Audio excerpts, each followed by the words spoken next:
Aside from Vatican City, the Philippines is the only Christian country in the world where divorce is not legal. However, in the heart of Manila, in the alleys of Quiapo, a different law exists. One husband, multiple wives. A daily life of polygamy, practiced side by side with strict Catholic teachings. How is this possible in this country? We knocked on the door of a family that has long remained silent. Hi, this is Ebirati and this is my business partner, RC. Hello everyone! Welcome here again in Cebu Reality and I am RC. We are going to heads up to the city where we can see a lot of Muslims. Alongside of the busy street in Manila, there is a hidden place where most of them are Muslims and we are trying to figure out about their culture and we'll find a family who can give us some information about it. So come on, let's go.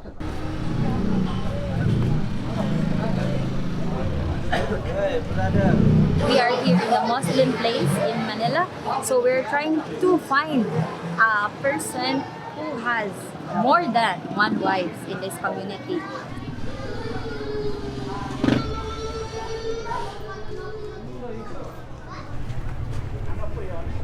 Ito, maraming asawa ito. Ito, maraming asawa rin. Ito, Bakit mo gusto mo malaman?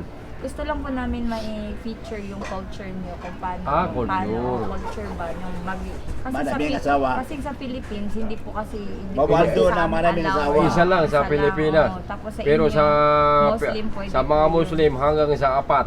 ito maraming apat asawa. yan. Ayaw din. Pero So, okay kung lumampas sa Apat, apat, di lima, hindi pwede. Kung How many wife do you have, sir?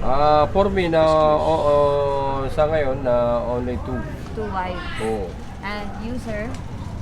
Siya na apat, Apat. mamantik. Apat siya ang asawa. Wow. How old are you?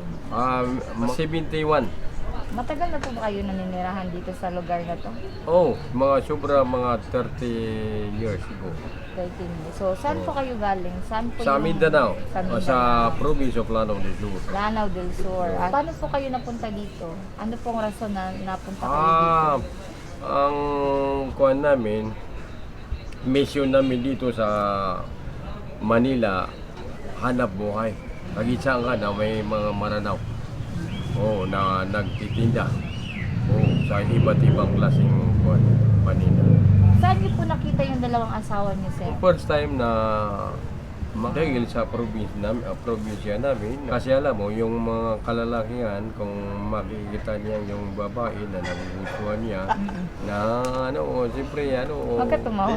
Oo, liligawan niya. Tapos yung second wife niyo naman po, Na yung second wife, na dito lang sa Manila dahil maraming mga babae na mga Muslim na maranaw na pumupunta dito sa iba't ibang probinsya. anong age po kayo nung nakita, nung nahanap niyo yung first wife niyo, sir? Ang first wife, mga 20 years.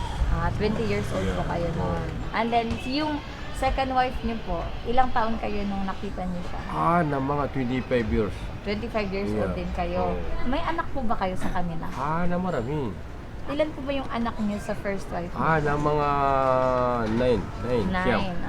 And how about your second wife, sir? Yung second wife, 5. So nandito po ba sila lahat nakakatira? Isang bahay? Sa ngayon, yung first wife nasa Mindanao. First wife na sila. Second wife dito lang. Dito lang.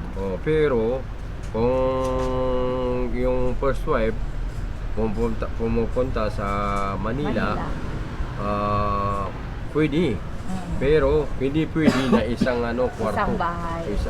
Pwede isang bahay. Isang Pwede. bahay, pero yung kwarto iba-iba. Oo. Yung bali ba yung first wife at si second wife alam nila na nila na may ganong sitwasyon. Alam nila na may ikalawang asawa.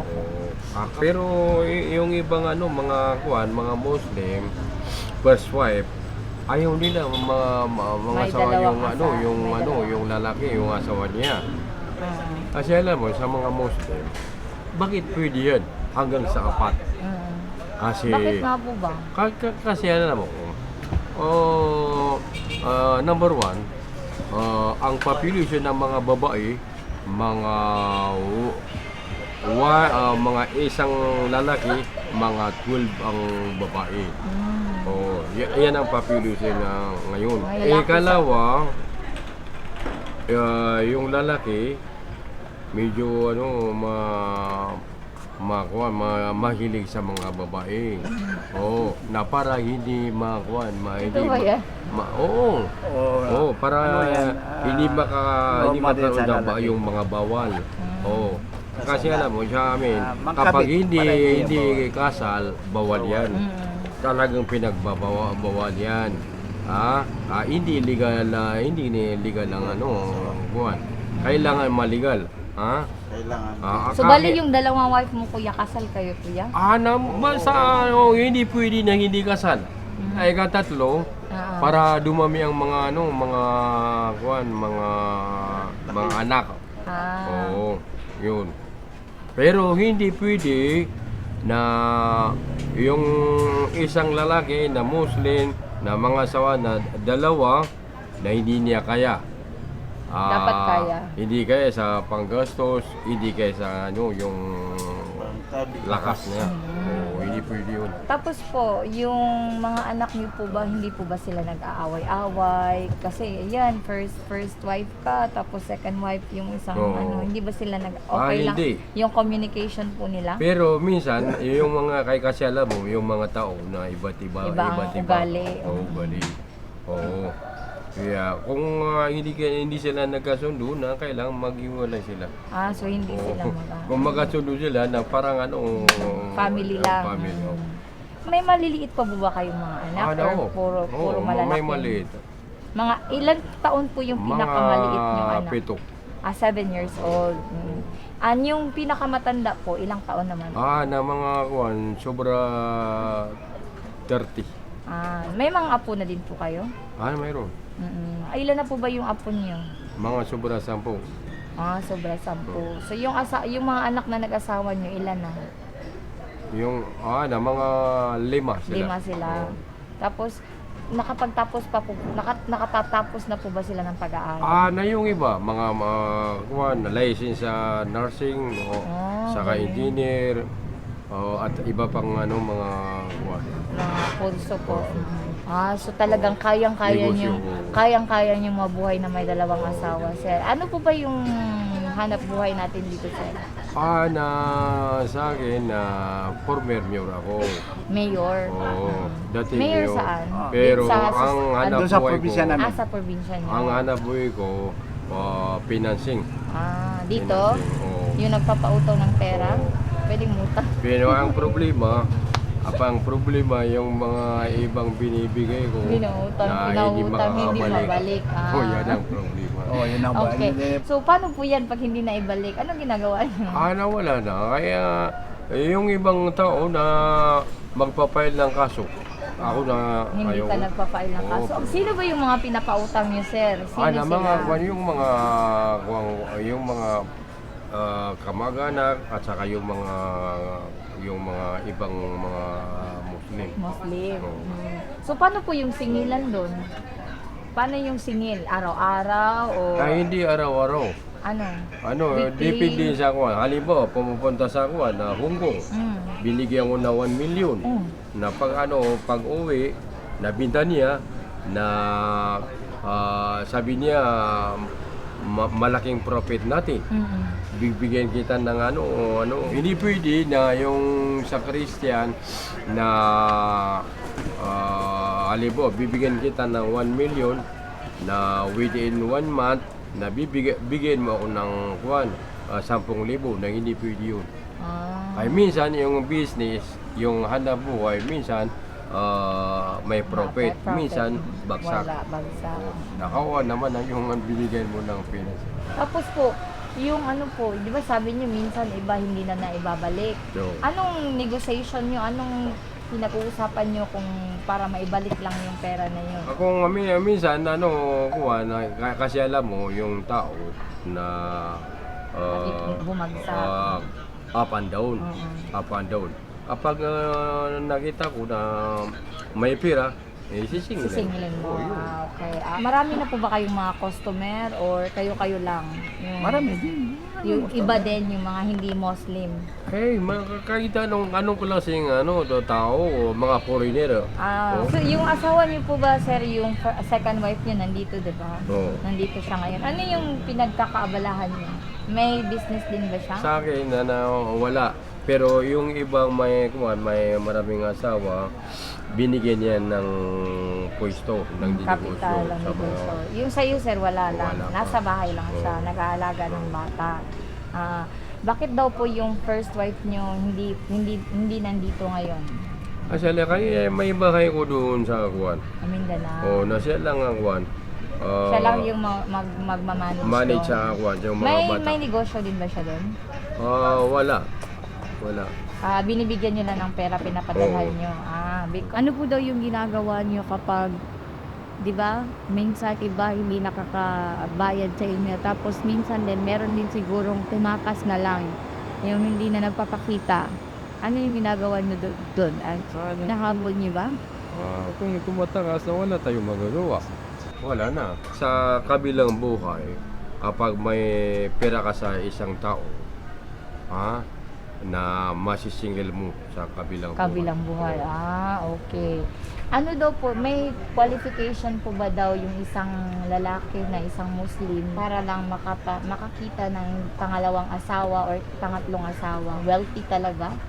Kahit hindi wealthy, basta makakaya niya. Kasi alam mo, sa amin may duri. Dory, yes. Na sir. iba-ibang duri. May 50,000, Kaya nga, 100,000, ganda nga may ng kasal ng 100,000. kaibigan. Mayroon pang 1 million. It depends sa the situation, agreement. Tingnan na to, ang duri niya. 500,000, Sino to? Kakasal to? Kakasal yan. Muslim marriage yan. Nag-aano kayo ng marriage, Oh, kuya? ito, second wife pa ito. Second wife. Ang ano na, Sa mga foreigner ito. ang mga foreigner sa ano. Anong ibig sabihin ng foreigner? Foreigner na Muslim? Oh, foreigner nag-asawa dito. Lokal dito. Sa mga Ito ang Christian. pag sa Muslim, ikakasal, may dokumento. Oo. Ito, ilalagay diyan ang ibibigay mong duri. Ito, 30,000. Saan ito ibibigay sa babae? Babae, sa kanya lang. Ito, Hanapan yung 50,000. 100,000, ayan, duri. Ay, galing naman. Ito, 500. Ayan, malaki, 500. Up million. Marami palang ikakasal po yan. Ito, marami na. So, pwede ito bukas sa Manila City. Manila City. Just no need requirement for first wife. First wife, second wife, third wife, they need requirements because they have to get married. So if our person is poor, so he cannot marry. Pwede rin. Depende sa pagkasunod. Kailangan na yung babae at saka lalaki na silang magkasundo. Sundo. Oo. Ay, kung ayaw ng babae, yung lalaki, na hindi mangyari. Same as the other culture, the other belief, they can marry even though they are poor because there are some, I think Muslim also do some free wedding, right? Some free wedding. Meron. And also Muslim helps other Muslim to do that organization na Nagtulong-tulungan. nagtutulungan. Yes, To get- meron yan. Okay. Maraming salamat kuya. Okay. Gusto ko sanang pumasok sa mosque nyo kasi di daw pwede kasi Ah, naka-short ako. Kaya hindi pwede ka pwede. makakapasok na Magtalakubong ka. talakubong. Ano ka ng ano. May rental. Rental dyan, ha? Okay. Yung dress ate. Yung dress ate tapos maganda tignan ate ha. Black, wag naman yung black pink. Wag naman yung black. Ang init. Nakay walang ibang klase ng Hindi kulay. naman saglit lang eh. Ito te. Nakay sa baba na daw. Ito yung ano.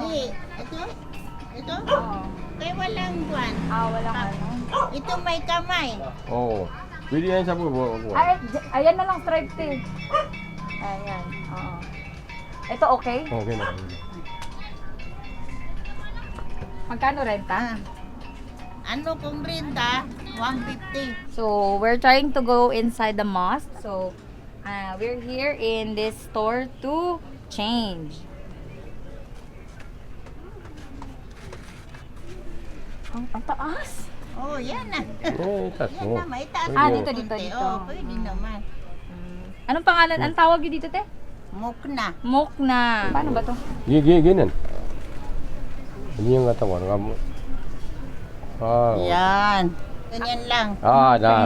So, Tingnan mo, kailangan ano? magpipicture ka, maganda. Maganda sa iyo. Ayan, tama na to, te? Oo, tama. Oh. Salamin ka na, may salamin ka.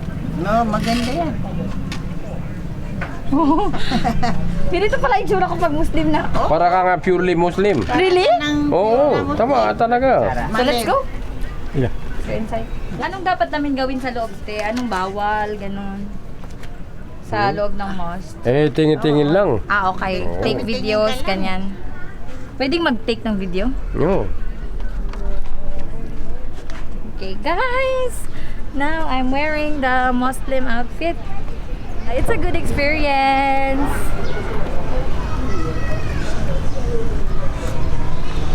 Okay, so this time we are entering the Muslim mosque here in Manila. We'll figure out how we can or what are we going to do here inside the mosque. So there are people around here sleeping and maybe praying also. This mosque is, for me, it's a big mosque because around here, very wide, and I think Muslim people here sometimes do this as their relaxed place. And other side are still renovating, so it's more bigger if it's really already reconstructed. Very wide. So we can say that the population of Muslim here in Manila is wider also.